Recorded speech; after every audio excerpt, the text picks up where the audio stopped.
Much like everyone here has been saying, is not sure how to process it. Shoot, I'm sorry. Which is why I'm here. Many of you may know my husband's my agent, and he keeps getting calls to do interviews, and I thought that was weird. I didn't feel like it was right to be home and have doing interviews for this. So I called Elin. I'm like, what are you doing? I think we just all need to go together. And she said, let me call my mom. And so we're like, okay, we'll meet you in an hour. And we just wanted to be here and be part of our community. I've never seen anyone love skating as much as these two, and that's why I think it hurts so much. And I mean, everything. Tinley's always here supporting the kids, and anytime I've been able to be here and watch them grow, the kids here really work hard. Their parents work hard to be here. But I feel for the athletes, the skaters, their families, but anyone that was on that plane, not just the skaters, because it's just such a tragic event. And we've been through tragedies before as Americans, as people, and we are strong.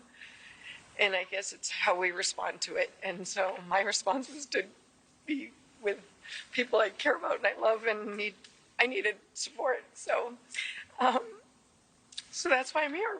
And I don't know, a little bit at a time. I think it's a shock. I wasn't woken up in the morning and saw it. I was watching like all night. So I probably look tired, but, and then when you find out, you know some of the people on the plane, is even a bigger blow. We just wish them well, and like the families, the courage and the strength to make the next steps. I don't know how. You look at people go through tragedies and you wonder, how do they do it? I don't know, but we're so strong. Somehow we have a reservoir to dig from, and each one of them are strong enough to get through this somehow. It will take time, but look beside you, there's somebody that cares, and I don't know, tell people around you that you love them, because you just never know. Don't forget to say it. Could you reflect on Vadim and Jenya, what kind of coaches they were, and did you work with them? I never worked with them. I mean, we were at the Olympics together, but in '94 I was kind of busy myself, and sort of separated from a lot of what was going on. But I mean, I've seen them a lot of times here and there over the years, but everything you've heard of them, like maybe being a little tough, but with a smile on their face, and like anytime I walked in, oh hi, it's so good to see you. It's like always welcoming and happy to see one another, and like so just to walk in here and not see that is, I think, would be very strange for everybody that comes here, especially those that are here day in and day out, and it's going to be hard. And I always feel like, what am I doing? I don't come to the skating club all the time, but it was the only place I thought I should be right now. I did not expect this, neither did Tenley. I'm not sure, but we just wanted to be here with each other, and for Doug. We watched Doug's interview, and that helped us. It did help. Thank you. Yeah, there are so many memories, and just having seen the skaters competing, and knowing that Max is now, he did so well in the nationals. He's made the world team as an alternate, and then Spencer, who was in your ice show. Could you tell us what you told me about you had a his great skating? story. Mm-hmm. My company does free outdoor shows around the city.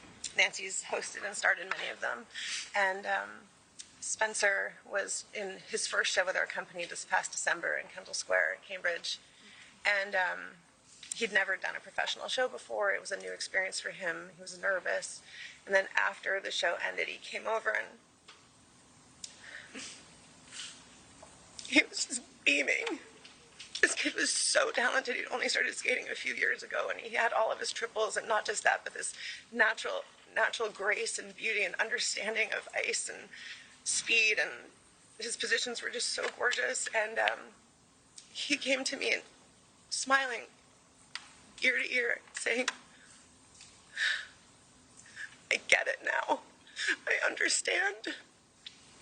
And he started to discover this connection with the audience and that joy that he was giving to other people through his gift. And he said, please let me skate again with you next year. I had already reached out to people like Doug Webster, who is the artistic director of Ice Dance International, and said, you've got to keep your eye on this kid. You're going to want him for your company. He was just brilliant and so kind. And he was great backstage. That matters to me even more than the onstage talent of these kids. Thanks for watching. Go to joinnn.com to find NewsNation on your screen. And don't forget to click the red subscribe button below to get more of NewsNation's fact-driven, unbiased coverage.